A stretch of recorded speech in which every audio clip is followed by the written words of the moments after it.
episode number 118 of Back in the Closet with the Two Crazy Cat Ladies. We're back in the closet. And okay. And today, guys, is a special episode because hey guys, hello everyone jumping on Facebook and YouTube.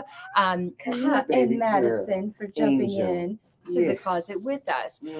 So today's episode is all about Q&A. We decided we actually had an interview today that had to be postponed till next week. Wait for it because it's gonna be amazing. Oh, it's gonna be good. But so we were like, well, what did we talk about? Well, we always want to just like bring the most value that we can. So and maybe entertainment. So we were like, so we reached out to our texting community. If you guys are not part of our texting community, you should definitely be part of our texting community. And we said, guys, shoot us text messages and we're going to open up our phones and we're going to pull up all your text messages and we're going to answer them right here. Rapid fire.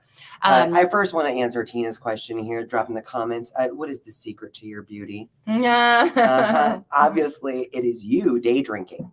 Yes, it is all about how much you drink Tina. before you watch us.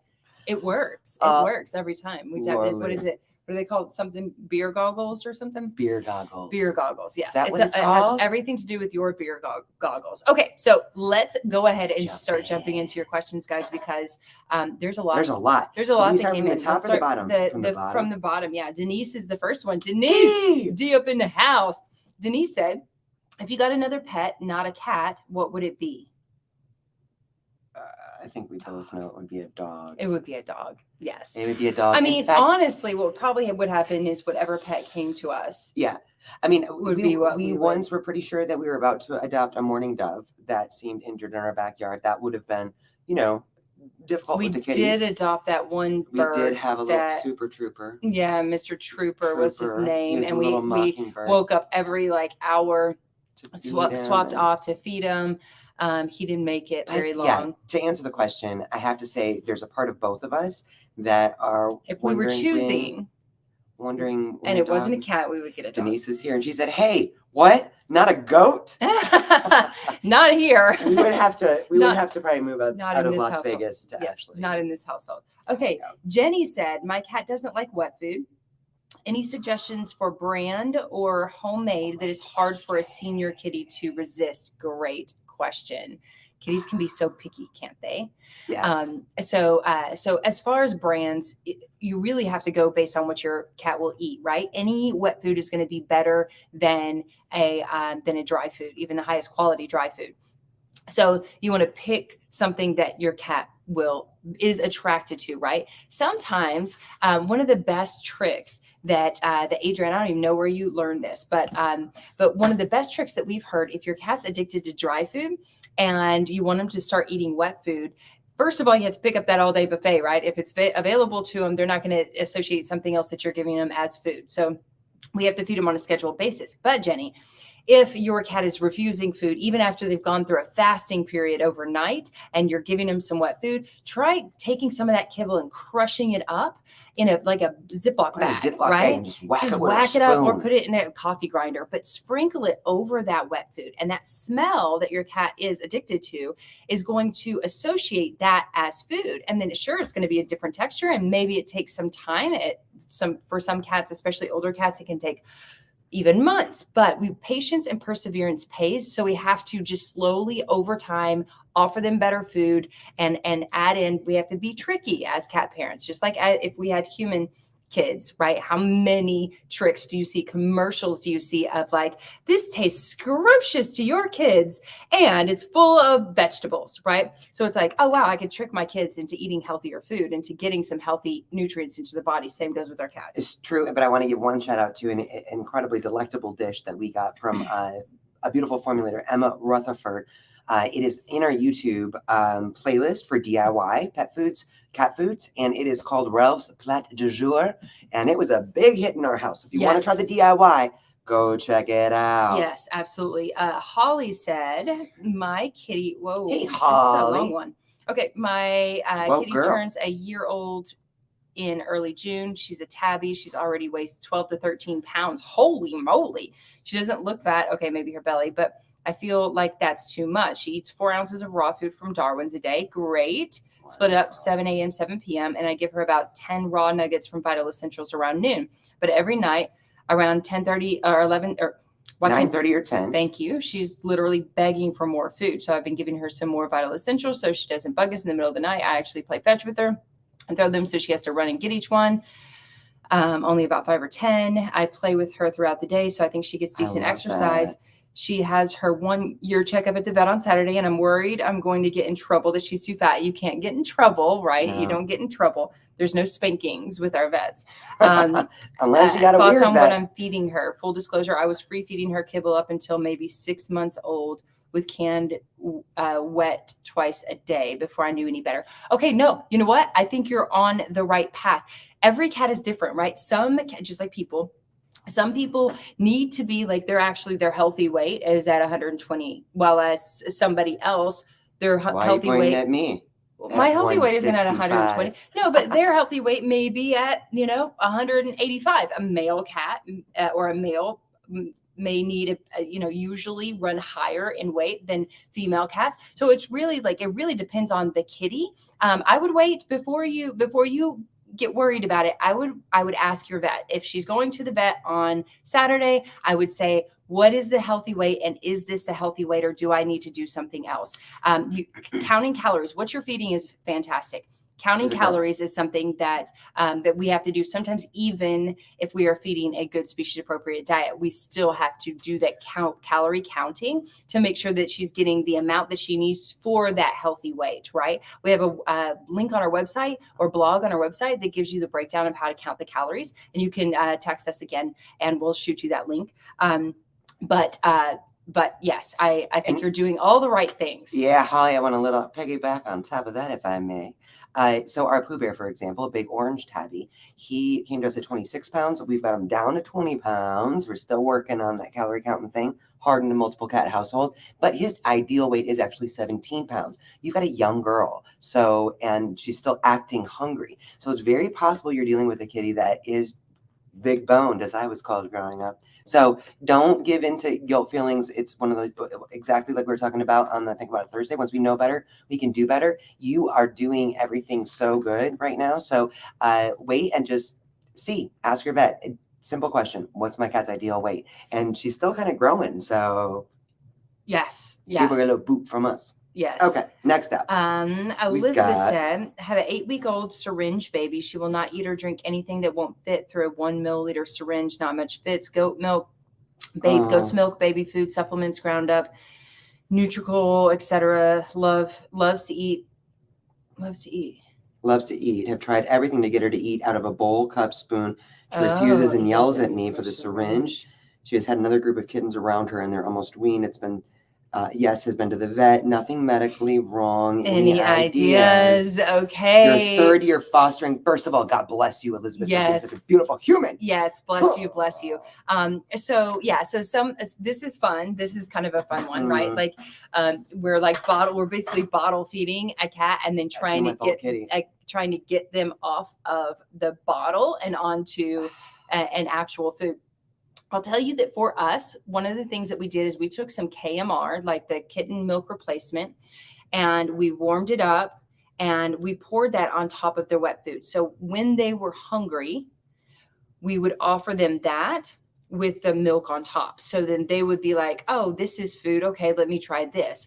I know you never want to starve, especially an 8-week-old, they need to eat quite a bit. But a short fasting period to make sure that they're hungry, and then offering them a trickery with some KMR on top of the wet food or the raw food is going to be, I think it's going to be gold. The other thing that I might try is, I know a lot of those 1 milliliter syringes are super narrow, so I get that. But you may want to go to like your local CVS, Walgreens, whatever. Ask for a larger syringe, so you know that you're feeding more than a milliliter of food. So one thing that you can do, even if it does still have a very narrow nipple on it, what I did when we had to do something like this, when we were trying to syringe Pooh Bear some real food, I cut the nipple. So it was a much bigger opening so you can get through. Never cut nipples.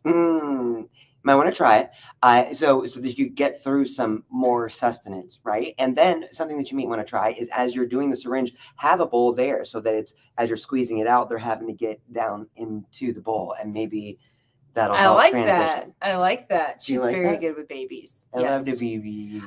Okay, Laura Lee said, how do you handle one-on-one self-confidence play sessions when the cat you are trying to build confidence freaks out when you close the door of the room? Bodhi will not play if it's just me and him in a closed room. He freaks out. So that's like a practice session. With Poo-Pooers the same way. It's like if you close the door, anytime you close a door in our house, all of our cats freak out. Cats on the one side need to get out. Cats on the inside are wondering what the hell's happening. So something that you can do is, what is it? Desensitization. Yeah, where you do this kind of on a regular basis. Desensitization. This is something that we do that we really recommend doing with like their cats' carriers, right? We want their carrier to be a good place, just like our cats like our bedroom. We want them to like their carrier. Every now and then, close the door. Yeah. And just be like, hey, it's normal. We're not actually even doing anything.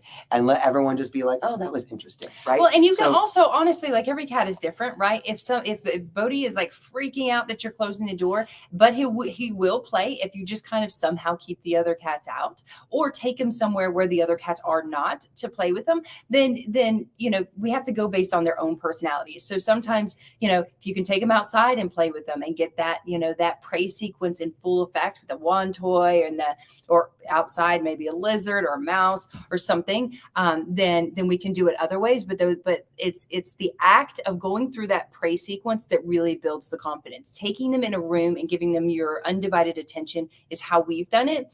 But the undivided attention and the prey sequence is what builds the confidence, right? So that's what we need to do. And sometimes we just have to be tricky about how to do that. Yeah. If you don't have those options, or, in our house, Jack is the toy hawk. So even the sound of a toy somewhere brings him out of a deep coma. So, Yes. So that little bit of practice of closing doors from time to time, just to let them, funny about keeping the other cat away. Yeah, exactly, Laura Lee. But I just got speechless. B. Adams is here. Oh my goodness, the beautiful B. Adams. Not only is B. Adams one of the most beautiful humans we've ever met in our entire life, but she just recently rescued a tiny little kitten from inside a brick wall. The fire department had to come and tear it down to save the baby. Oh my gosh, I'm so excited. I need updates, B. I need updates. I love you so much. Our VIPs are on it today. So Nicole says, podcast question in regards to flame retardants that we were just talking about on our Think About It Thursday. If you guys did not see our Think About It Thursday, it's a very short live, like 10-minute live on hyperthyroidism in cats. Very important. Lots of awesome science. Thank you, B, for helping me with some of that science. Lots of studies around hyperthyroidism. Go check it out. And definitely, one of the things that we were talking about was flame retardants. Do the toxins break down over time? As in, do you need to be concerned if you have an old ass couch and chairs? Old ass couch and chairs is where it's at. That's what we have. It is actually thought to believe that those things, it's like when you bring something new into your home, carpets, furniture, whatever, that smell, it's like you let them off gas, right? Mm-hmm. Because it is so powerful initially. So it is thought actually that those, they kind of dissipate on top of that, though, over time. But on top of that, I know Dr. Karen Becker, on one of her articles about hyperthyroidism, was talking about how it's thought, I wish you guys could see Madison right now. She's like, it's thought that, especially in dusty homes, cats are picking up those toxins as part of the household dust and then ingesting it as they groom themselves. So she actually recommends a really good quality air filter in the home as well. Yeah. Old ass couches and chairs is how we go. Number one, I think that they do have cheap. Less of the toxicity. We've got our neighbor's 30-year-old couch and something that we picked up on the side of the road at the yard sale last weekend, but they're older and they don't have that smell when we bring them in. But like Jay said on the live today, we can't avoid flame retardants. We can't avoid half the toxins in this world, but even laying down a good barrier is good. Providing your beds with organic cat beds to give them a better option to lay where they're not going to be absorbing stuff. Also very helpful. Yes, absolutely. Madison up in the house. Hey, Madison. So many questions, but my main question is, I have to use Tiki Cat sardines or whole life freeze-dried salmon as a topper to get my babies to eat wet food. I try to do it only 2 or 4 times a week. Should I stop? No. I mean, this is something that is, especially if you're using, I don't know, Tiki Cat, sardines are actually not as like high in sodium, and they are a smaller fish, so they're not as higher in mercury and things like that. So sardines are actually one of those good sources of pure sources of whole food sources of omega-3 fatty acids. I don't know about Whole Life freeze-dried salmon. I don't know their sources. I don't know Whole Life. I know the name, but I don't know the brand very well. No. But no, sometimes we say, listen, if we need our cats to eat a good food, you could put Parmesan cheese on top, right? Like put something really stinky, It's not put some species tuna appropriate. water, whatever it is. Like we sometimes have to trick our cats into eating their food. Our cats, ever since I went to Australia, like 3 years ago, Adrian started to get them to eat while I was away. She started putting toppers on their food of Green Juju, which is a fantastic brand and like amazingly sourced, but some of it's salmon. And we have to sprinkle. Now our cats wait that we give them their food, and they're like, unless they're starving, one of our girls are starving, then they just go in and eat. But they just look at us and like, are you going to finish? Are you going to finish? And we She have to sprinkle really little resents me Green to this Juju on day top. for that. That's But why yeah, we have I free absolutely couches. agree. We have what? That's why we get free couches. That's true. So I can feed our babies. Ah, Okay, and TJ said, TJ! wow, we're actually going through this pretty fast. How to protect cats from heartworm without chemicals of revolution. Mm. Okay. Oh, hey, Jody. This is a great question. Hey, Jody from Australia. Speaking of Australia, How you doing? We're so good. that's mate. We're so good. So when it comes to heartworm, this is very interesting because especially those of us that have had dogs, and It's you a go to the vet Terrifying thing. and everybody says, give your dogs heartworm preventative, sometimes year round, everybody's like, you depending on where you live. There's a few things. So dogs are not cats, or cats are not dogs, right? Dogs are the natural host of heartworm. Cats are not. So it's actually pretty rare for cats to actually be infested. They can, but to actually be infested and not push through the heartworm, right? Not overcome the heartworm. So if your cats are inside and not at risk of getting bit by mosquitoes and getting heartworm at all, then we do not give any heartworm prevention. The best prevention against heartworm for your cats is a strong, healthy immune system, because they're not the natural host, right? If your cat is outside and you live in a high risk area where mosquitoes are super bad, heartworm is super prevalent, then I would consult with your vet and see if we can use a heartworm medicine maybe once every 6 months, and use something a little bit more natural in the interim, and always follow it up with something like milk thistle or other detoxifying supplements. Yeah, and figure out like what it's interesting. There's a lot of resources out there for understanding like what the risk is, even at certain times of the year. So when you realize that, hey, these 3 months are the most high risk, then that's when we want to kind of focus. But yeah, like Jay said, if it's something that is, when we were in Tennessee, we did not do heartworm prevention. And like Jay said, that heartworm is a parasite. It's one of the best things, and parasites are attracted to the weakest of hosts too. So that healthy immune system is going to be really helpful. But always evaluate the risk carefully. Yes, to make absolutely. the best decisions. Yeah. Okay, Emily says, how are how are all of your kitties doing? Our kitties are doing. Emily, thank you. Our kitties are doing very well. We have, so for those of you guys that don't know, we have 6 cats. We've got ages 2 to 18. Our 18-year-old and our next oldest, who is 12, have had a few issues here and there lately. Our 12-year-old has a limp that we have had checked out, and it was kind of a treacherous experience, even at the holistic vet. She had to muzzle him. He's a feisty little Cheeto. Spicy Cheeto. Spicy Cheeto. She's falling asleep with her head in a shoe. It's true. It's true. So, and we found a little lump that under his arm that the vet said is just an inflamed joint. But now we're going to go back and get a second opinion because, when you're a cat parent, you have to go with your gut.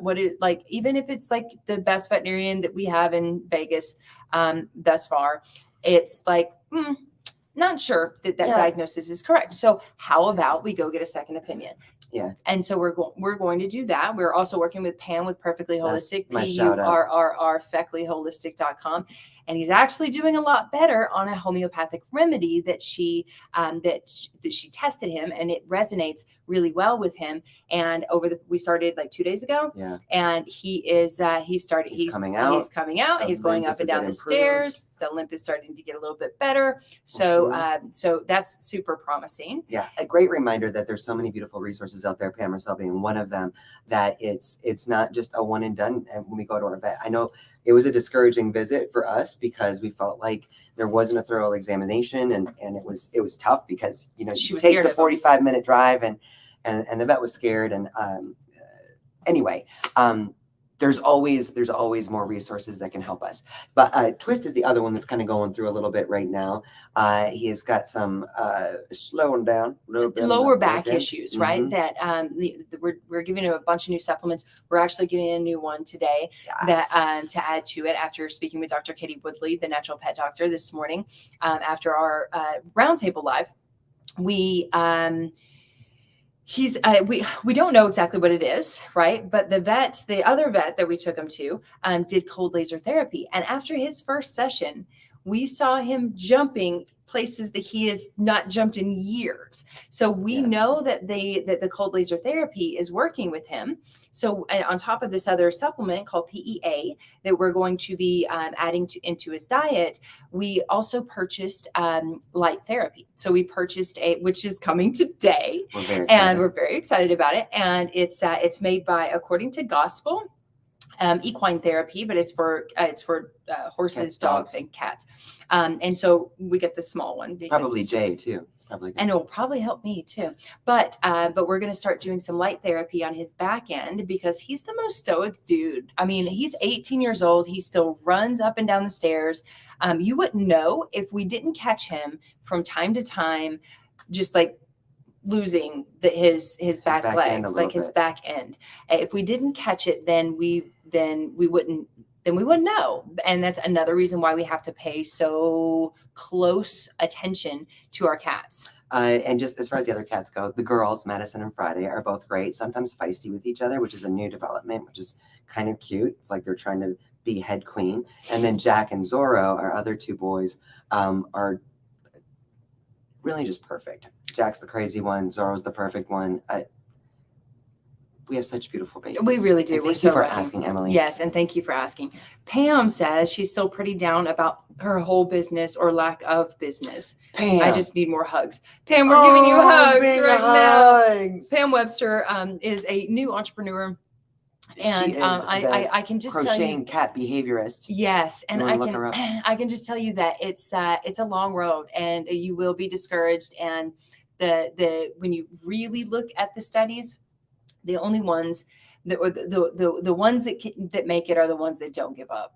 Yeah. Right. It's like, keep trying something new. When it works, measure your results. I will say that's something that we learned the hard way. Our story. We started in this business just trying to sell holistic supplements, and that's all we did. We didn't really try to do anything but sell products, and we lost our assets. Right. I mean, literally went bankrupt. So it was not giving up and continuing to figure out what was working and what wasn't working. The real reason, or the main reason, that we went bankrupt is because we weren't measuring results. Yeah. So we continue to do the same thing over and over, expecting different results, which is the pure definition of insanity, right? Doing the same thing and expecting different results. So we were doing the same thing, just trying to run ads. We weren't paying attention to how much we were spending on those ads and how much actually we were losing on those ads until we went bankrupt. Well, and I think the other thing, Pam, you've got such great passion for what you do. Your heart is so in rescue, and everything that you do is so beautiful. So that's the other thing that we kind of really had to plug into, was it's not about selling a product or even a service. It's about selling your passion. Mm-hmm. And that is actually an effortless thing to do. So just stay centered in what's motivating you, stay centered in your passion, and be patient. pay attention, like Jay says, measure things. We're year 7 in on our entrepreneurial endeavors, and I was only able to leave my job last year. So it is a long road. Maybe yours will be a little shorter, but yeah, big hugs to you. Yes. Okay, let's see. I have to refresh and see if we have any more. Sorry. It's like I can take my glasses off now. I feel like we're missing. There's some questions coming in here too. Tanya said, "Are you going to talk about it again? I missed it and want to know how your cat caught it and what happened. I hope your cat's okay. Caught it? Caught it. Our cat caught what? What did our cat catch? I don't think our cat's caught anything." Madison? Madison is so freaking cute right now. I don't think our cat's caught anything. I want to know how your cat caught it and what happened. I hope your cat is okay. Tanya, I'm not sure what you're talking about, but Does if you are talking about hyperthyroidism, I will tell you, I didn't actually say this on the live, although I had it in my head that I was going to. Our cat Twister. So none of our cats currently have hyperthyroidism. However, our oldest cat Twist, 4 years ago, 3 years ago, something like that. We brought him to the vet for his senior blood panel, as we do every 6 months. Brought him in for a senior blood panel. The vet came back in, had conversation with Adrian instead of me, and I was on like speakerphone listening. And I think she got two of our two senior cats at the time mixed up because it was Scott's too. So it was 4 years ago. Anyway, got the two mixed up and said, and I thought he had kidney disease. I thought it was he was in kidney failure, right? So I upped the dosage of our product called Catalyst, which is our #1 bestseller. All of you guys just absolutely love it. We love it. I take it myself. Like, it's absolute amazing enzymatic formula that's like digestive and antioxidant enzymes. It's plant extracts. It's USDA organic, like really, really amazing supplement. So I started giving him mega doses of that, and then went back and got a follow-up blood test. And the vet tech called and said, the vet wants to know, how did you reverse hyperthyroidism in your cat? And I was like, in Oliver Twist? And she was like, yeah. I was like, I didn't know he had hyperthyroidism. I thought this was the beginning of me always asking for the results and actually getting the paperwork, having them either email or hand it to us, rather than just listening to what the vet was saying, because either we were confused or she was confused. Somebody was confused, but I didn't know what was going on. But Catalyst supports all those organs. And by increasing that, we apparently somehow reverse hyperthyroidism in our kitty. And I'm guessing it's the SOD. I think it is because it's also it's such a powerful antioxidant. So you think about it being able to cleanse some of these toxins out, which I absolutely love. And to this day, he's got great levels, which I think is fantastic. Yeah, I think we covered all the questions. Really? I think we did. Yes. Unless I'm actually missing some, sometimes our texting platform is a little like glitchy from time to time. So so if I miss something, I'm very sorry, but it was actually pretty good. That was like, we're right at almost 30 minutes for the podcast, which is perfect timing. And I thought we were going to have to miss a lot of questions. I love this. This is the kind of thing that gives me all the warm fuzzies. Laura Lee, another beautiful entrepreneur who is the dedicated feline enthusiast,